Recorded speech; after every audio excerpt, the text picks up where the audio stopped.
वास्तविक नियम, वास्तविक चीजों को आपके अंदर लेके आएगा।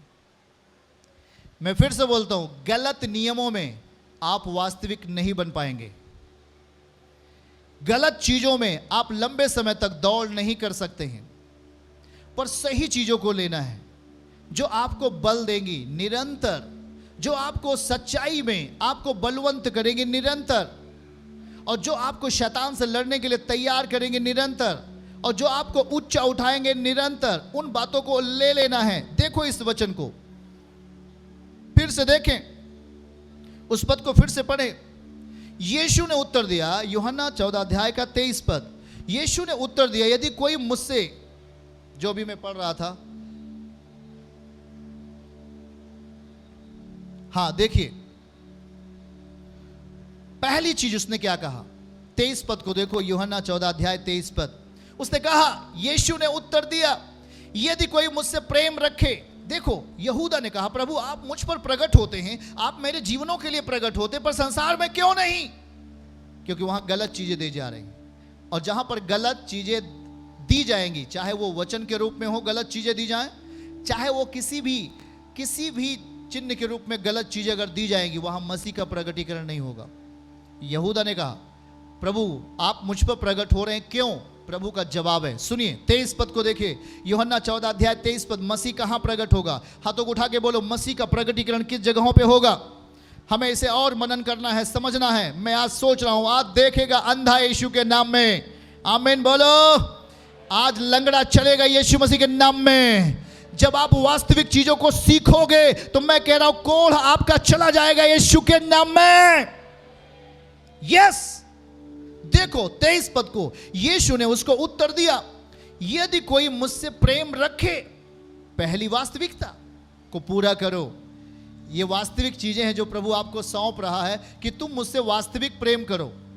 आज केवल धन को प्राप्त करने के लिए, या मैं कहूंगा कि गलत दिशाओं में जाने के लिए, या आप किसी स्वार्थ के कारण मसीह के साथ में, तो आप पीछे हो जाएंगे। आपकी गिनती सांसारिकता में हो जाएगी। आप चाहे दुष्ट आत्माओं को निकाल भी क्यों ना लें, पर बाइबल अंत में कहती है, हे कुकर्मी मैं तुझे नहीं जानता, क्योंकि आपने वचनों को वास्तविक नहीं बनने दिया। आपने वचनों को सही नहीं बनने दिया, और जब आप वचनों को सही नहीं बनने देंगे तो आप उसके सामने कुकर्मी कहे जाएंगे। हमारा विकास, हमारी उन्नति, मतलब आपका विकास, आपकी उन्नति वचनों के ऊपर है। जब आप सही चीजों को, जैसे कि उदाहरण के लिए अगर आपके पास गैस है खाना बनाने के लिए, तो अगर आप उसे सही चीज से, सही तरीकों से इस्तेमाल ना करें तो वो पूरे घर में आग लग सकती है और उससे लोग जल सकते हैं। पर हमें सही जानकारी मिलती है कि गैस ऐसे ही चलता है, या ऐसे ही गाड़ियां चलती हैं, या कुछ भी। आप अगर जब तक उसे अच्छी तरीके से सीखेंगे नहीं, वो आपके जीवन के लिए नहीं है। और जब आप उसे अच्छे तरीके से सीख लेते हैं, वो आपके जीवन के लिए वास्तविक बन जाता है, मतलब आशीष के रूप में आ जाता है। इसलिए कुछ लोग बोलते हैं, आकर के कहते हैं, भाई ये वचन कैसे, हमारे समझ में नहीं आता, ये कैसे है? मैं कहता हूं, ये कोई शब्द नहीं है, ये आत्मा है। और आत्मा को समझने के लिए हमें आत्मा में बनना पड़ेगा। और आत्मा कभी भी जल्दबाजी नहीं करता। 700 साल के बाद उसने अपना अनुग्रह को लाया धरती के ऊपर। क्या उसने जल्दबाजी किया? क्या बोलो भाई, क्या उसने जल्दबाजी किया? ओ यशायाह बोलता है 7 साल के बाद आने वाला है मसीह धरती के ऊपर। क्या मसीह जल्दबाजी, क्या परमेश्वर जल्दबाजी किया? नहीं, पर मनुष्य जल्दबाजी करता है कुछ चीजों को पाने के लिए, और वो नीचे जाता है। ये ऐसा नहीं है, ये एक ऐसा प्लेसमेंट है जहां पर आपको आना होगा संपूर्ण विश्वास योग्यता में। एक शब्दों को मैं ढूंढ कर लिखा, और जब मैं प्रार्थनाओं में था तो प्रभु ने मुझे ये कहा, विश्वास की परिपूर्णता में, विश्वास की परिपूर्णता में उन चीजों को देखो। जब आप विश्वास की परिपूर्णता में होंगे, तब आप घात करने वाली चीजों को, नाश करने वाली चीजों को, आपको बीमार करने वाली चीजों को आप नजदीक नहीं देखोगे, दूर देखोगे, यीशु मसीह के नाम में, आमीन। विश्वास की परिपूर्णता आत्मा का वास्तविकता है, उसके वचन की वास्तविकता है। हम झूठी चीजों पर अगर मनन करें, हम आपको अगर गलत शिक्षाओं को दें, आप नीचे जाओगे, कभी आप ऊपर नहीं जा सकते। क्योंकि ध्यान दीजिए, यीशु बोलते थे, फिर उसके बाद चंगाई देते थे। यीशु पहले वचनों को दिया, उसके बाद ताकि वो वचन सच्चाई के रूप में बदल जाए। मरकुस 16 अध्याय 20 पद यही लिखा कि वचन सच्चाई में बदलता है कब? जब वचन के साथ एक बड़ा छुटकारा दे दिया जाता है। और यहां देखो, विश्वास की परिपूर्णता में आप देखोगे हर बीमारियों को दूर जाते हुए। आमीन बोलो, हालेलुया। आप समस्याओं को दूर जाते देखोगे। विश्वास की परिपूर्णता, अधूरापन नहीं होना चाहिए आपके विश्वास में, अधूरापन नहीं होना चाहिए आपके वचनों की परिपूर्णता में। अगर आप वचन में हो तो आप विश्वास की परिपूर्णता में चले जाओ। आप वचन को अधूरेपन में मत रखो। आप वचनों को पूरी तरीके से अपने जीवन के लिए वास्तविक बनने दो और कहो मैं मसीह में हूं। और जब आप बोलो मैं मसीह में हूं पूर्ण रूप से, तो आप सच्चाई के रास्ते पर एक तेज तलवार के समान आप काम करने वाले हैं यीशु के नाम में। चलिए, अभी हम वहीं पे हैं। पहली वास्तविकता, कोई मुझसे प्रेम रखे। यीशु कहता है कि मैं अपने आप को उस व्यक्ति के ऊपर प्रकट करूंगा। वो व्यक्ति कौन होगा और किस मिजाज का होगा, उसे क्या करना पड़ेगा कि मैं उस पर प्रकट करूं। मैं अपने आप को उसके घरों में, कुछ लोग बोलते यीशु आ पर वो दूर है, कुछ लोग बोलते यीशु मेरे दिल में है पर वो उनके घर में भी नहीं है। ध्यान से सुनो, कुछ लोग बोलते यीशु मेरे साथ साथ चलता है पर उनके ऊपर उन्होंने वचन को वास्तविकता नहीं बनने दिया, इसलिए वो उसके साथ नहीं है। पतरस को कहा गया ए आज से यीशु का नाम नहीं लेना। उसने कहा यह हो ही नहीं सकता कि मैं यीशु का नाम नहीं लूं। देखो, वास्तविक जो चीजें वास्तविक है उससे शैतान डरता है। आमीन बोलो। जो चीजें वास्तविक होती हैं उससे शैतान डरता है, उसे कभी नहीं चाहता कि उन चीजों को आप पूरा करो। और जब वास्तविक चीजों को आप पूरा करते हो तो शैतान के कामों का नाश होता है। पहली वास्तविक चीज दिया गया आपके सामने, मसीह ने कहा मैं अपने आप को तेरे घरानों में और तेरे ऊपर, तेरे कामों में, तेरे व्यवसायों में मैं अपने आप को प्रकट करूंगा। पर वचनों को समझ। पहली चीज 23 में लिखा, तू मुझसे प्रेम रख। आमीन। प्रेम रखना एक वास्तविक प्रक्रिया है। आप उसके प्रेम में काला पीला नहीं कर सकते। आप उसके प्रेम में किसी तरीके का, आप ये मत सोचो कि वो मनुष्य है। वो एक मनुष्य नहीं है, वो मनुष्य की आत्मा नहीं है कि आप काले पीले में उसके सामने खड़े हो जाओगे और वो आप पर विश्वास कर लेगा। नहीं, वो एक वास्तविक वस्तु है। वो एक वास्तविक आग है जो आपके जीवनों को भी सही कर सकता है। पर जब उसे सही रीत से कहोगे, तुम मुझसे प्रेम रख। पहली चीज नोट करो आप, पहली वास्तविकता को नोट करो। और लिखा है कि तुम मुझसे प्रेम रख।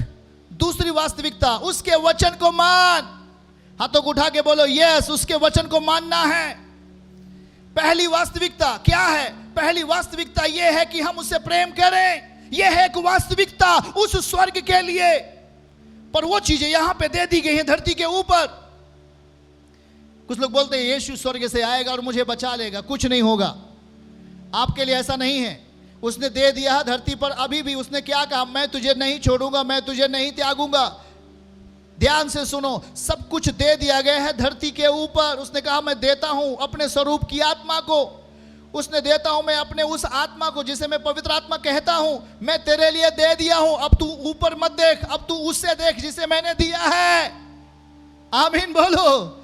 जिसको मैंने दे दिया उसके साथ रह, जैसे तू मेरे साथ रहा और वास्तविकता को देखा। वास्तविकता को क्या देखा? लोग यीशु के साथ रहे और अंधा देखने लगा। यह एक वास्तविकता थी। लोग यीशु के साथ चले और उसने 5 रोटी में 5,000 की वास्तविकता को देखा। आमीन बोलो। आप भी उसकी वास्तविकता को देखोगे आज भी। उसने कहा मैं अपनी आत्मा देता हूं जिसे मैं पवित्र आत्मा कहता हूं। उसकी वास्तविकता तब देखोगे जब आप उसके वचनों में हो जाओगे। उसका वचन प्रमाणित करेगा पवित्र आत्मा की वास्तविकता को। उसका वचन मतलब पिता का वचन, मतलब यीशु का वचन प्रमाणित करेगा पवित्र आत्मा को वास्तविक कार्य के लिए। आमीन। ऊंची आवाज में हालेलुया। Thank you Jesus. पहली वास्तविकता यूहन्ना 14 अध्याय 23 पद। देखो ध्यान से, देखो ध्यान से, देखो ध्यान से। जब आप इसे मनन करोगे, जब आप इसे समझने का प्रयास करोगे, आप उच्च श्रेणी में पहुंचाए जाने वाले हो। आमीन बोलो। मैं कह रहा हूं, मैं सुनो, परमेश्वर बोल रहा है कि जिसने मेरी बातें सुनी हैं उसने उस वास्तविकता को अपने अंदर ले लिया है। वो चीजें आपको ऊंचा उठाने वाली हैं। ऊंची आवाज में आमीन कहो। वो एक वास्तविकता थी। लोग यीशु के साथ चले तो उनके पेट खाली नहीं हुए। जब वो यीशु की बातें सुने तो वो चंगे क्या नहीं हुए, हो गए। उन्होंने वास्तविकता को देखा क्योंकि वो यीशु के साथ चले, वो यीशु के साथ रहे, वो यीशु की बात माने, इसलिए उनके कान खुल गए, उनकी आंखें खुल गईं और उन्होंने यीशु से प्रेम किया। इसलिए वो नहीं मरे, फिर से जिंदा कर दिए गए, जैसे लाजर। आप वचनों की समझ में आ जाओ। हाथों को उठा के बोलो वचनों की समझ। आमीन बोलो हालेलुया। ध्यान से सुनो। पहला वास्तविकता, कोई मुझसे प्रेम करे, और दूसरी वास्तविकता है कि कोई मेरे वचन को माने। उसका प्रगटीकरण 22 में सवाल किया गया। 23 पद में, यूहन्ना 14 का 22 में सवाल किया गया और 23 पद में यीशु ने उत्तर दिया। उसने कहा कि मैं अपने आप को किस घर में प्रकट करूंगा, मैं अपने आप को किस व्यक्ति के अंदर प्रकट करूंगा, ये चीजें आपको दिखा रहा है। ये एक बहुत बड़ा विषय है। उसने कहा मैं यीशु से प्रेम करता हूं, पर उसने गलत चीजों को लोगों को दिया, गलत संग्रह को दिया। यह एक संग्रह है, वास्तविक संग्रह। आपने लोगों को सिखाया, पर आपने अपनी इच्छाओं के अनुसार, या मैं कहूंगा आपने अपनी शारीरिक इच्छाओं के अनुसार उन्हें सिखाया। वो चीजें वास्तविक नहीं बनेंगी। वो चीजें आपकी लालसा कही जाएंगी और 4 दिनों के बाद आप नीचे गिर जाओगे। सुनो हमारी बातों को। पहली चीज देखो, आप उससे प्रेम रखो, ये पहली वास्तविकता है। दूसरा, उसके वचन को मानो। तीसरा, कहता मेरा पिता उससे प्रेम करेगा। चौथा, मैं उसके पास आऊंगा। पांचवा, मैं उसके साथ रहूंगा। 5। पहली चीज, यीशु से प्रेम करो। प्रेम जो सारी बातों से ऊंची है। प्रेम, इसमें संसार की कोई भी चीजें नहीं है। प्रेम, यीशु के प्रेम में आप संसार की बातों को नहीं ला सकते। और उसका प्रेम कहां तक है देखिएगा, मृत्यु तक। वो कहता है जो मेरे साथ अंत तक रहेगा वही है असली प्रेमी मेरा। वही है जो मुझसे प्रेम करता है, और वो भी वो अनंत काल तक कभी नाश नहीं होगा। और कहता है कि वो मेरे वचनों को मानेगा। जो उसके वचन को मानेगा, मतलब उसका वचन आत्मा है, और जो पवित्र आत्मा को प्रूफ करेगा, पवित्र आत्मा को प्रमाणित करेगा, पवित्र आत्मा को वो वचन संपूर्णता में, परिपूर्णता में और वास्तविकता के रूप में आपके घरों में प्रकट करेगा। आप कुछ भी बगैर वचन के नहीं कर सकते।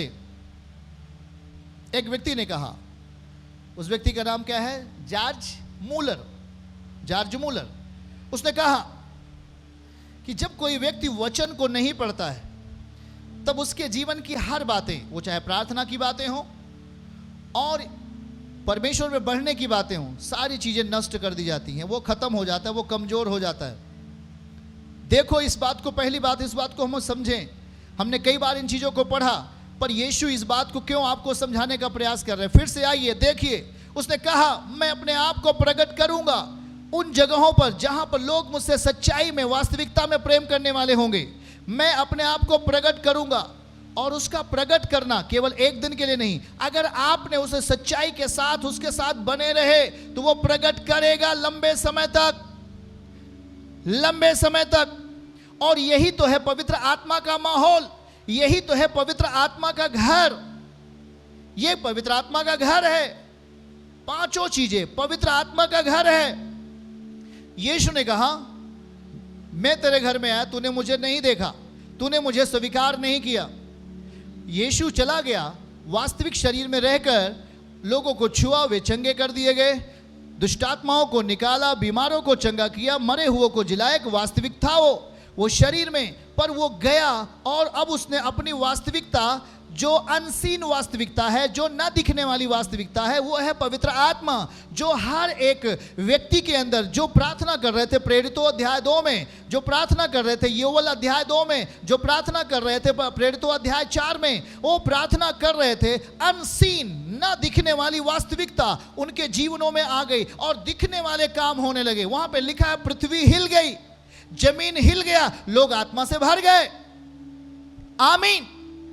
ये एक घर है जो मैं आपको सिखा रहा हूं, ये एक पवित्र आत्मा का घर है। यदि आप इन चीजों में हैं तो आप पवित्र आत्मा के घर को तैयार कर रहे हो, या पवित्र आत्मा का रहने के लिए आप जगह तैयार करते हो, और तब आप जहां भी रहोगे पवित्र आत्मा आपके साथ रहेगा। यीशु के नाम में ताली बजा के परमेश्वर को महिमा दें। चर्च की सभी प्रार्थनाओं को और परमेश्वर के दास के द्वारा टीचिंग सुनने के लिए और अपडेट्स को जानने के लिए हमारे इस चैनल को सब्सक्राइब करें और साथ में बेल आइकन को दबाएं, ताकि जब भी लाइव प्रार्थना हो तो सबसे पहले आप देख सकें।